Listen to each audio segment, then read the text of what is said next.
Ayun na nga mga kababayan, dito sa video na to pag-usapan naman ho natin ang pagbibida nitong si Arisa. Kesyo, alam daw nitong si Marcos Jr. ang mga kalokohan sa budget. By the way, rene-review na daw ho ng Malacanang ang 2026 budget. At dito rin ho sa video na to papasadaan ho natin ang interview nitong si Congressman Leandro Leviste dito kay Manong Ted Filon. Pero bago yan, like at subscribe. Masaya tayo dyan sa mga gusto sumali sa ating community, yung joint voto na dyan lang ho sa baba. Ayun na nga mga kababayan, umpisan ho natin ang ating talakayan dito kay Congressman Miao.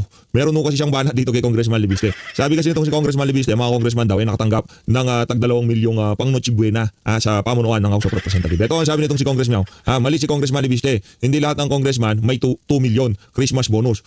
Ako wala dahil suspended. At si Congressman Akop wala dahil nasa impyerno. Bastos talaga itong bata natin. Kaya napapahamak ka, brad eh. Pero sa bagay, no, wala na nga naman pala itong si Akop. Nasa impyerno siya, nasa langit siya, di natin alam. Diba? Pero ano ho yan, ika nga hayaan na ho natin mamahinga ang patay. Sa bagay, sa mga kababuyan ginawa nitong si Akop nung nagdaang kongreso, talagang di ho yan makakalimutan ng ating mga kababayan, di ba? Ito mga kababayan, lipat naman ho tayo dito kay yan, ako matindi ho ito mga kababayan. Ito ho, yung tinutukoy na larawan. Baka sabi, hindi, ano ho ito, kumbaga, pang-sopla ho niya dito kay Mika Swansing, kasi sinasabi ni Swansing wala daw Christmas bonus na tag 2 milyon ang bawat congressman nung tinatalakay yung budget, nung naipasa ang budget na yan. Ito mga cheque. Ayan ho mga cheque ng mga congressman na pagbibigyan ng bonus. Dahil nga siguro sa ika nga pag-ayon nila sa mga kabalbalan ng administrasyon nitong si Marcos Jr. Diyan ho talaga napupunta yung MOOE diyan sa mga bonus-bonus na yan. Kasi pagka sinertipikahan niya ng pamunuan ng House o kung sino man diyan sa House of Representatives na yung pera na yan pinangbayad ng kung anumang serbisyo, pero hindi bonus, hindi ang Christmas bonus na yan, hindi ho nila lalagay sa COA o ano yan pagka doon sa ipapasa ng mga dokumento sa COA. Iba ho ang idideklara nila kasi pwede dahil hindi ho kailangan na resibo. Liquidation by certification. Palakpakan natin itong si Congressman Leviste dahil isa ho siya sa mga ika nga naglakas ng loob ngayong mga panahon na to. Dahil labas yung mga ganyang klaseng kabalbalan.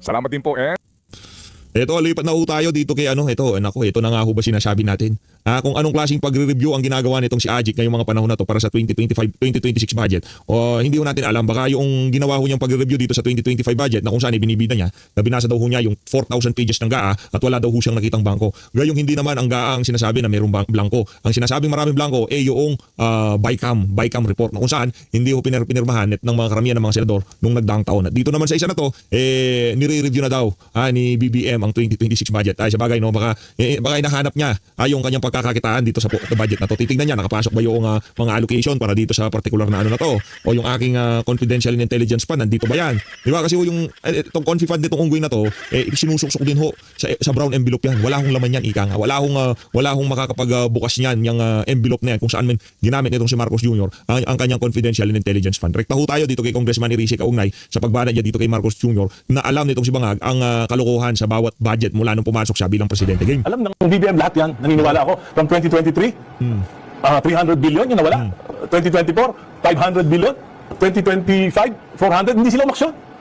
Noong 2025, nung naging controversial lang, pinabawasan lang nila ng 29 billion sa Pangulo. Pero yung karamihan, hindi. Kaya may at least very negligent o very incompetent yung... Naku, incompetent ka daw, oh. Marcos Jr. binabanatan ka nitong si Egay Erice, oh. Incompetent ka daw. O kung incompetent pala, bakit hindi nyo pa sinasampahan ng impeachment? Pambihira talaga itong mga to. Sampahan nyo ng impeachment, incompetent kayo ng incompetent, hindi nyo naman sinasampahan ng impeachment. BBM na inalaw nila ito. So ano doon? Negligent or incompetent? Pareho.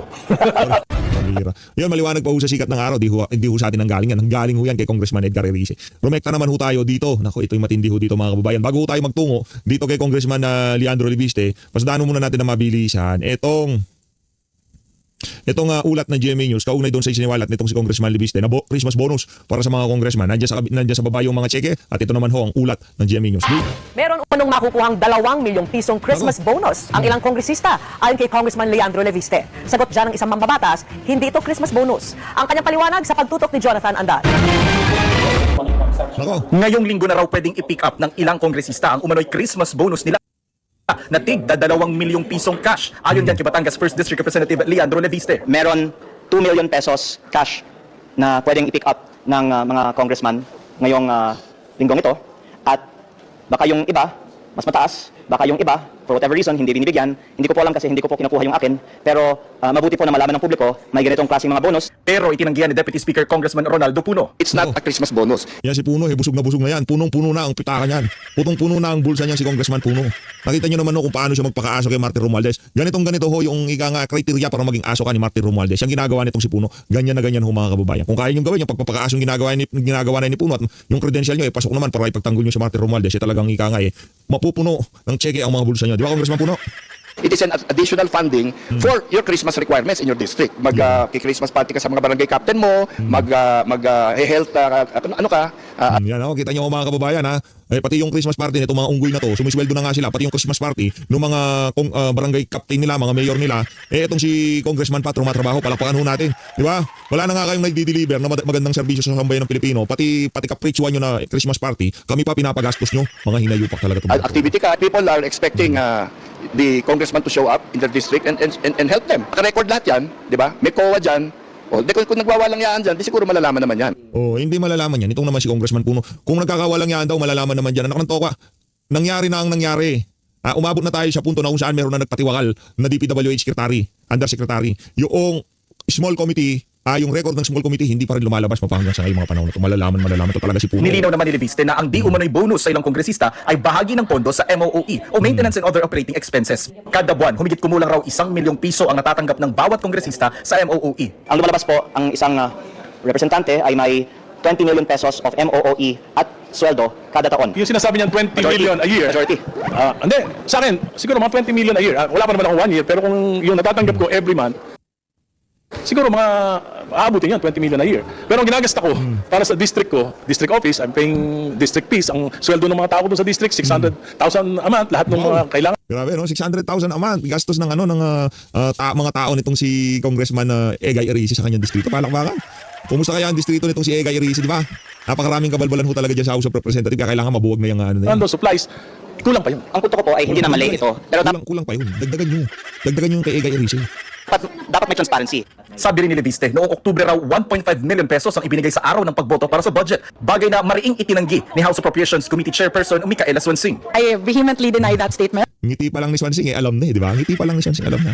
The House leadership does not Anong ibig sabihin yan, Swansing? Yung mga cheque na yan. Di ba? Sinabi ni Kong Lian, meron, pinicturean ko pa nga eh. At dito sa mga picture na to, nandyan ang pangalan niya. Di ba? Nandyan ang pangalan niya, merong ebidensya, tapos sasabihin mo wala. Sino sinungaling sa inyong dalawa ni Congressman Leviste? influence or try to influence any particular congressman to vote in a particular way or incentivize them in any way. Happy holidays. Ito po si Chacha sa ating unang katanungan. Chia, go ahead. Good morning po, Congressman. Welcome back to the show. Congressman, siguro una muna, no, itong naging reaksyon ni Yusek Claire Castro dito po sa mga inilabas ninyong mga dokumento, ang tawag po ng Malacanang dyan ay hearsay at wala nga daw po itong probative value. Ngayon, si Secretary Vince Dizon naman po, meron po siyang sinasabi na hindi pa daw po niya nakikita o na-authenticate itong mga documents na ito. Ano pong reaksyon nyo dito sa tila parang pangmamaliit ng Malacanang at Sec Vince Dizon dito sa mga dokumentong hawak nyo? Maraming salamat po ma'am sa inyong tanong dahil napansin ko din na noon si Sec Vince ay madaling na-access ng media at nakita ko yung clip ng inyong show nung isang araw na na-observe nyo din na hindi din siya nagbibigay ng comments sa mga documents na in-upload ko sa Facebook. At I can say that Sec Vince has had these documents at least as long as I had them because when they were given to me, he was also on the phone and saw them after that and he cannot say na hindi niya nakita. I also uploaded them on Facebook and I also uploaded on Facebook yesterday my email to him on October 1 emailing him a copy of the document that I uploaded on Facebook. Kaya kahit sana kumpirmahin niya ang authenticity ng document na pinadala ko, yun po ay magiging malaking step in transparency kasi doon po nakalagay yung summary ng magkano ang allocable ng bawat district representative sa Pilipinas. Para maglinaw lang po ma'am, yung sinasabi kasi ni Sec Claire, baka akala ng iba, hindi totoo yung document. Ang sinasabi, hindi ito proven until Sec Vince will authenticate. At sinasabi ni Sec Vince, hindi niya nakikita. Pero sinasabi ko po, nakita na niya noon pa, in-email ko pa, at ngayon makikita naman niya, bakit hindi pa niya in-authenticate. Oo nga po, nabanggit nyo na rin po yan sa ilang mga pahayag, yung tungkol po dito sa email na inilabas nyo rin po sa inyong Facebook post. Tama po ba yan, Congressman Leandro Leviste? Wala po ba kayong direct line with DPWH Secretary Vince Dizon? After nyo po ma-email, magkaroon kayo ng email, iba po yata ang sumasagot sa inyo, ito po ay galing sa DPWH Planning Service na may mga ipinadala rin na document sa inyo. So sinasabi nyo po, ngayon tila nagbabago yung timpla ni Secretary Vince, iba na dun sa nauna nyo na pag-usapan? Kasi di ba before ang sabi nyo sa amin si Sec Vince pa mismo ang nagsabi na sa inyo ibigay yung files? Oh, yes ma'am, sorry, just to clarify. I have had many conversations with Sec Vince on September 4 when he told Yusek Cabral on the phone to give the files to me. After that, when he asked that I not release the files to the public because he will release the files to the public and in October, in November, many times po nag-uusap kami ni Sec Vince at ang kanyang team. Yung pinost ko lang po sa Facebook ang email documentation ng konteksto po ang marami naming ibang mga pag-uusap kahit sa telepono. Oo, so at least malinaw ngayon, meron kayong personal contact. Ipinost nyo Yes. lang din po yun para malinaw, para lang po masagot yung sinasabi na hindi pa na-authenticate. Through that email, Hindi nakikita na even nakita. before, alam na nila. Tama po ba yun? I mean, maaaring ayaw niyang buksan dahil gusto niyang sabihin na hindi niya alam kung ano nga talaga yung allocable ng bawat kongresista. Pero parang it is funny, I think, to the public that the DPWH cannot confirm how much is the allocable budget out of 401 billion pesos of allocable budgets of congressmen because this is taxpayers' money and I think we deserve to know, totoo ba na may mga congressman na ang allocable ay 3, 4, 5 bilyong piso kada taon? Kung hindi po tama yung ibinigay sa aking dokumento noong September 4 na galing sa kanila, baka pwede nilang isagot ano ba yung tama. Pero may mga nagsasabi kasi sa social media, yung pangalan na ito hindi tama and so and so. I swear this document came from DPWH. Kaya dapat si DPWH po ang sasagot kung hindi totoo ang dokumentong in-upload ko na galing sa kanila, ano yung totoong allocable budget. Wala nang maniniwala kung sasabihin nila walang allocable budget ng mga congressman, di ba? Oo. Congressman, did you try to reach out to Sec Vince kung bakit ganun yung nangyari? Kasi kung galing sa kanila yung file, why is he saying now na hindi pa niya na-authenticate? Sinubukan niyo po bang mag-text sa kanya, tumawag para tanungin kung bakit ganito na po ang naging timpla niya? I'll be honest with you, yes, we are trying to contact Sec Vince. I think abroad siya ngayon. Pero nakausap din namin po ang kanyang mga appointees, also trying to reach him. I'll just be honest, okay? Sec Vince really wants reform and transparency in the DPWH. But on the night that I got the documents, he realized how severe the consequences to some of the people on the list might be. And after that, wanted the documents not to be released to the public. After that, he went to Congress for the budget hearings. We also talked there. And then we also had private discussions outside of Congress. I am also answering your question a while ago about how we communicate outside of the email that I posted. We have had many conversations, and in these conversations, it involves me not releasing the files that he authorized to release to me on September 4, because September 4, he was 3 days on the job. Maybe he hadn't studied fully what all the files were, but he said to release them. And then after that, I'm sorry to say, but it's an acknowledgement that because they haven't released the files themselves, there's something that they don't want the public to know. Okay, ganito po, no? Can we abbreviate this proceedings ikang congressman para ho kasi if we will deal so much, we will give so much time sa authentication, etc. Baka ho maubos tong ating buong oras na nilaan sa interview na ito. Pwede ho natin i-simplify na lang muna. Opo, itong dokumentong hawak po ninyo, ano ho ba ang irregular dito? Ano ba ang mga mali dito sa sinasabi yung mga files na ito? Pwede niyo ho ba munang isa-isahin ito, please? Yes, sir. Yung in-upload ko, ang summary, magkano ang allocable budget ng bawat congressman. At yung mas irregular, pag makikita yung mga detalye, ano yung mga project na naglalaman sa allocable budget ng bawat congressman, na malaking bahagi ay mga flood control project. Pero sa summary pa lang, ang nadoon, yung halaga. Dapat walang irregular kung lahat naman yun ay napupunta sa mga public works na nakikita ng ating mga kababayan. Pero dahil ayaw ilabas ito at maraming mga nakiusap din sa akin sa Kongreso, Oktubre at Nobyembre. Gusto ko sanang mag-privilege speech tungkol dito, nakiusap sa akin na wag at ilalabas naman ng DPWH in the proper time. Ang lulabas, ayaw ng mga kongresista, malaman ng publiko kung ilang bilyon ang kanilang taon-taong budget sa DPWH. Okay. Kung yun po ay suspicion na baka may inappropriate transactions relative to these projects, ayaw ko naman po manggaling sa akin yun. Ang sasabi ko yung irregular is, hindi lang po sa malaki na hindi inideklara, pero napakalaki ang disparity din ng ilang mga distrito na wala pang 1 bilyon. Yung 1 bilyon, malaki. Pero may iba naman na 5 o 10 bilyon. At yung mga ibang rehiyon na nakakakuha ng malaking budget, hindi naman po yung maraming populasyon o malaking pangangailangan necessarily. May correlation din po kung saan maraming contractor, mataas po ang allocable budget. Okay, so ang sinasabi po ninyo, ang irregular dito ay yung pong hindi wasto na paglalaan ng pondo sa bawat kongresista. Simply said, ganun po yun, ano po? Ano nyo? Tama?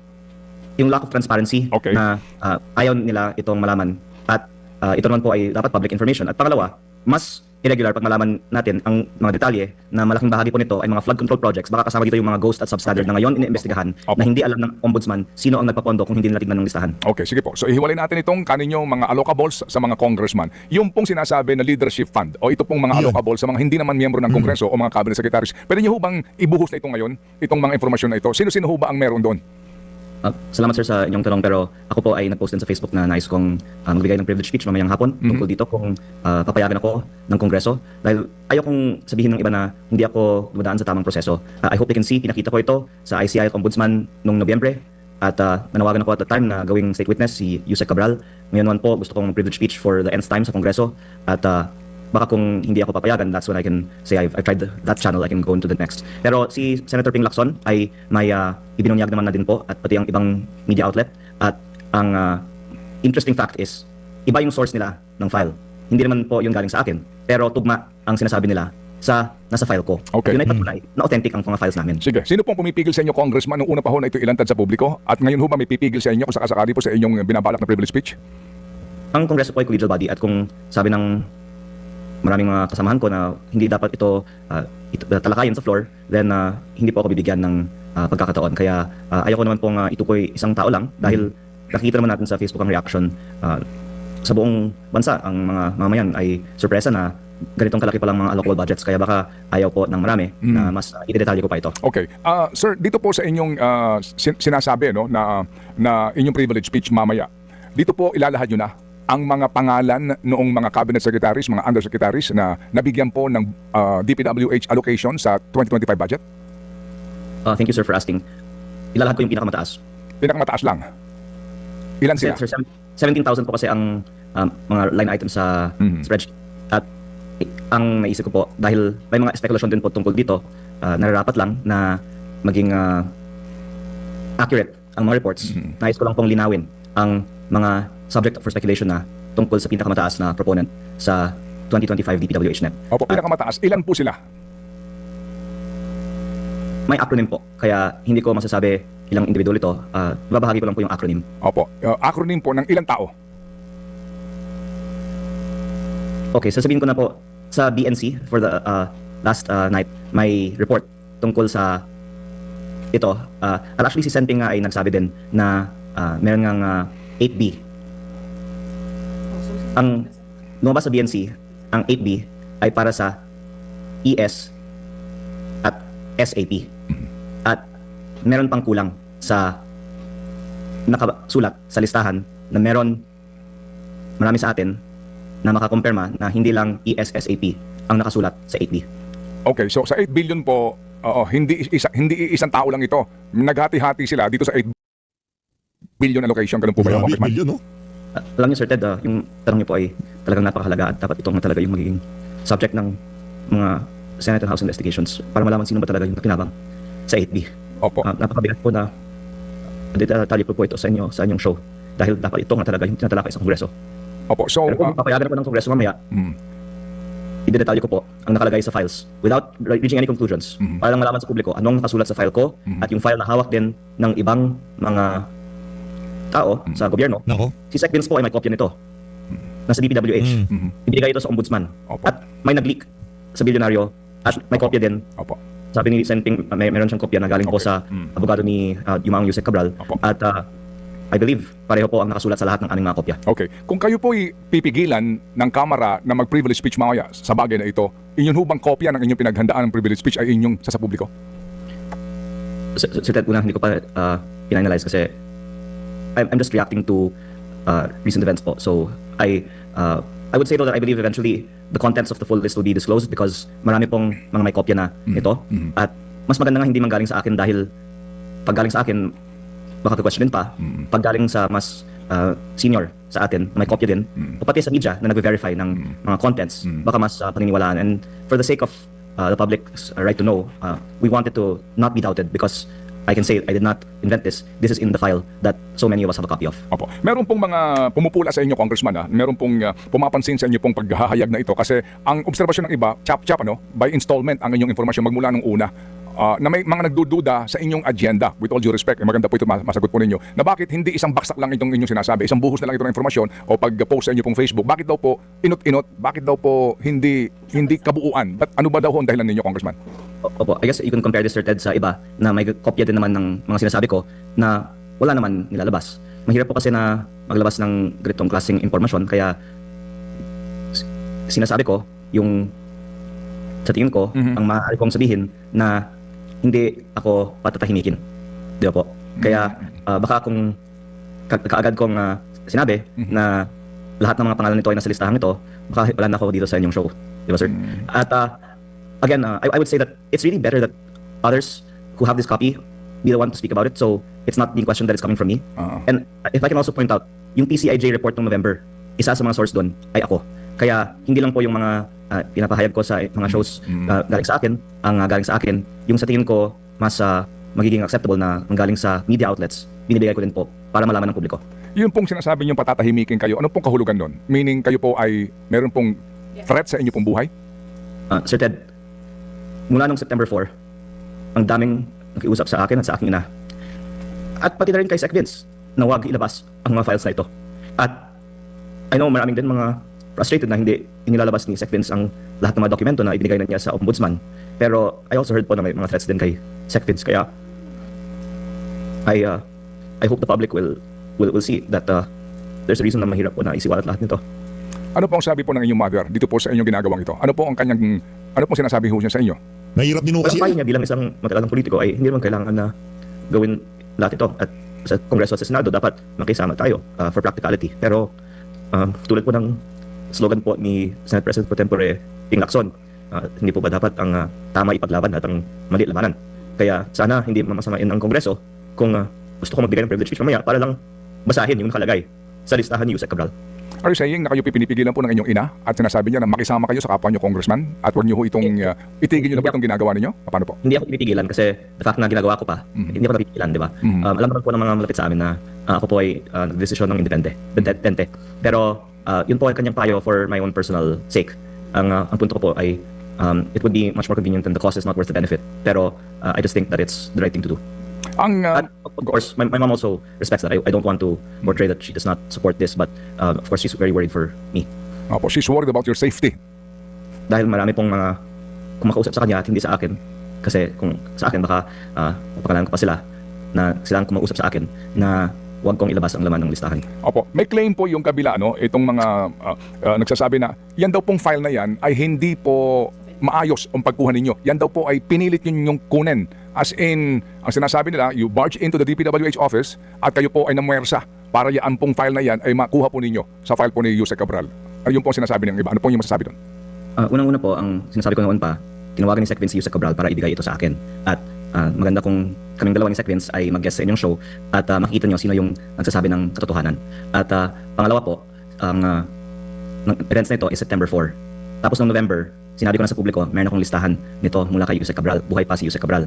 Tapos, ngayon lang, after mukhang isa sa publiko yung files, sinasabi nila ito. Kaya, ang question, kung totoo ang sinasabi nila, bakit ngayon lang?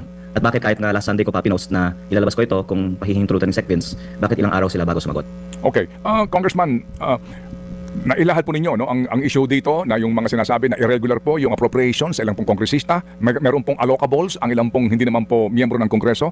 Pero bottom line po dito, ang tanong ay yan ho bang mga alokasyon na iyan ay ipinatupad ng DPWH? Meaning, yung bang proyekto po ay naisama sa listahan ng project? Ito ho ba ay naibid sa mga kontratista? Ito ho ba ay na-issuehan ng SARO o NCA?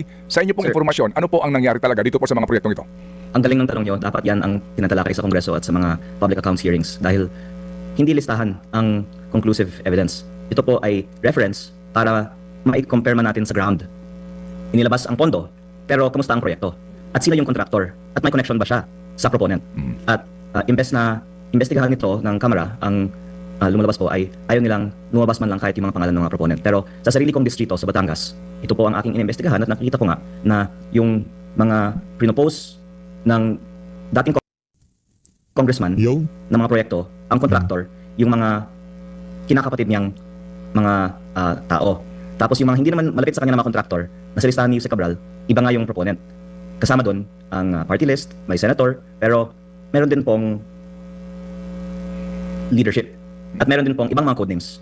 At yun po yung isiniwalat ko noon na mga proyekto ni Congressman Edwin Garjola na lumabas ay may pre-ordering na po sa budget. Kaya on a district-by-district basis, you can spend a whole year investigating the connections of the contractors and the potential transactions with them and the proponents based on this list. Kaya ang paglalabas na po ng listahan ito ay sinabi ng ICI at Ombudsman makakatulong sa kanilang mga investigasyon at maaaring mas maraming mga makukulong kung may ganitong paper trail nakita naman natin napakadaming mga dokumento Opo. ang ibinigay ng DPWH sa ombudsman, di ba? Opo. At ang tanong, kung ibinigay na ng DPWH sa ombudsman sa December 23, bakit hindi na lang din nila ibahagi ito sa publiko? Okay, sige po. So again, para mas klaro po, and to answer my question, Congressman, sa inyong distrito po, merong ganun. So ano ho ba ang inyo talagang alam na informasyon dito? Meron na ho tayong lead dito po sa inyo pong inilahad po na files na ito, pero at the end of the day, nalabasan ho ba ito ng SARO? Meron ho ba talagang contractors po sa mga projects na ito? Opo. Ito yung mga project na pirondohan na Okay. at ginagawa o ginawa na. At kabilang nga po dyan, to use an example, may proponent na konektado sa contractor. Yun yung nalalaman nyo Opo. in that example sa listahan ito. Okay. Tapos may iba naman mga flood control projects na substandard at sira. Opo. At nagkataon, malapit yung contractor nun sa congressman at lahat ng mga ganitong klaseng proyekto ng congressman, ito yung contractor. So on the bidding, pwede ding investigahan kung may bid rigging kasi imposible naman na may tatlong bidder tapos lahat magkakalapit ang presyo na almost eksakto sa approved budget for contract.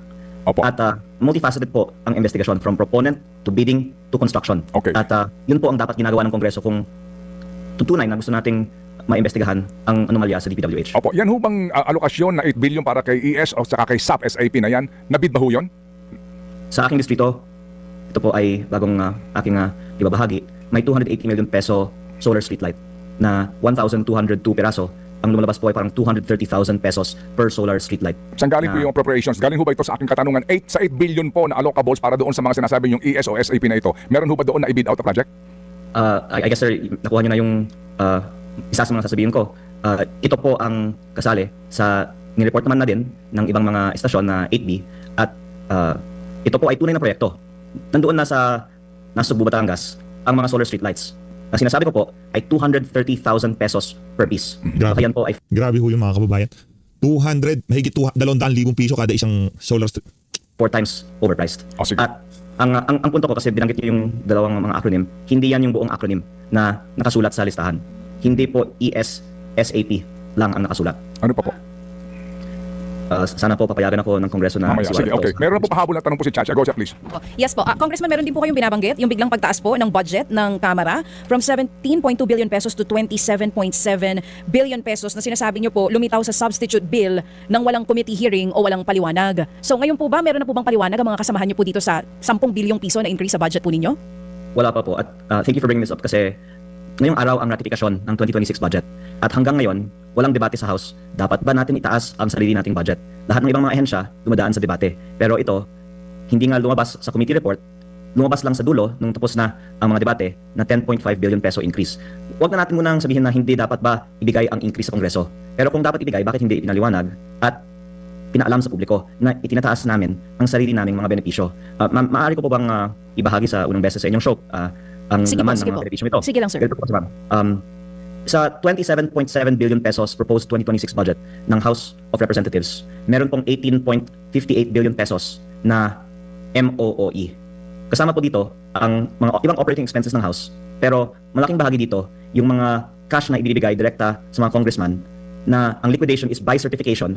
Kaya ginagamit naman po ito para sa ating mga constituents. Marami mga humihingi ng tulong naman, alam natin sa mga congressman, pati yung kanilang travel, communications. Pero ang katanungan ko, bakit hindi natin una nire-liquidate with receipts like other government agencies, lumalabas parang itong confidential intelligence fund. At pangalawa, bakit natin hindi ipaalam sa publiko magkano ang natatanggap ng bawat kongresista? People might be wondering why am I discussing this now? Kasi kung ito po ang last chance ko to say what I think the public needs to know, then gusto ko pong malaman, on top of yung salary po ng bawat congressman, meron kaming monthly operating budget sa aming mga opisina. Yun po ay mahigit kumulang 1 million pesos. Grabe. At ngayong araw, Ano sabi ni Tatay Digong? Pagka pumasok dyan sa House of Representative, nakatama raw. Pero pagka lumabas na, naka-Land Cruiser na. Di ba? Ganyan ho sila dyan. Pagka bago pumasok sa politika, nakatama raw. Anong problema sa tama raw? Pero ang issue dito mga kababayan, pagka nanalo na, mantakin nyo iba pa yung sahod nila. Malaki pa ho yung nakukuha nilang MOOE dun sa kanilang natatanggap na sahod dyan sa House of Representatives. Kulang-kulang 1 milyon kada buwan. Pambihira. may extra na ibibigay. Dahil, una, maaaring sabihin, Pasko. Pero, pangalawa, sinasabay po ang pagbibigay ng mga bonuses sa araw ng botohan sa budget. Hindi ko naman masasabi na may mga usapan na conditional ang bonus sa pagboto para sa budget, pero nagkataon na madalas binibigay siya pagkatapos kang bumoto. Tapos, ang isang problema din kasi sa approval ng budget, lalo na December 29 ngayon, ang quorum. At sa alam ko, hirap ang Kongreso na makakuha ngayong araw ng quorum. Pero baka pipilitin na magkaroon nga po ng quorum. At kaya nga po, nakakatulong siguro na isinasabay ang pagbibigay ng mga bonus sa botohan ng budget. At ang bonus na ibinibigay at nabalitaan ko na din po sa iba kong mga kasamahan ngayong buwan na ito, on top of our 300,000 salary and 1 million peso operating budget is 2 million pesos Christmas bonus per congressman. Okay. Kaya lumalabas po ang take home kung isama mo yung MOOE at yung sweldo Yan. times 318 would be over 1 billion pesos. Kaya ko po ito binabanggit kasi tinatanong ko, bakit natin itinataas ang sarili nating budget ng 10.5 billion pesos, of which the bulk, 7.8 billion pesos, goes to MOOE. At ang lumalabas po, kasali sa fund na itinataas natin ang pambayad sa sarili naming mga bonus. Kasali ang 2 million pesos per congressman ngayong araw na ito. Okay. Balikan ko lang po yung sinabi nyo kanina. Yung sinasabi nyo pong lahat ng ito ay liquidated by certification. Tama po? Pwede ba nating ipaliwanag lang doon sa mga nakikinig natin kung bakit delikado po yan, yung liquidated by certification na MOOE? Maaring mas i-flash out ito ng mga abogado. Pero hindi na kailangan bigyan ng resibo. Yan. May certification lang na pinapirma ka na kung ito ay di umano para sa transportasyon o para sa communication o representation, ginamit mo para sa stated purpose. At Pero kahit na ginamit mo sa mga kabit mo at saka sa mga pinaparada mong babae sa opisina mo, okay lang. Pagka sinertipikahan mo yung pondo na yan, pinambayad ng transportasyon, yun na yun. kung hindi mo ginagamit man, dahil pumirma ka, pwede mo na lang take home yung halaga na ito. Kaya kabuuan po, ang estimate ko, mga 20 million pesos ang nakukuha per year ng karaniwang congressman para sa personal services at or sweldo at MOOE. Ito po ay Grabe, paldong-paldo ho sila. Yun na nga, dito na unahan tatapusin ang ating reaction video dyan sa interview na itong si Congressman Leviste. Happy New Year sa lahat. Maraming salamat po sa pag-support sa Page Update. Mag-ingat po kayo lahat. Natin Pilipinas.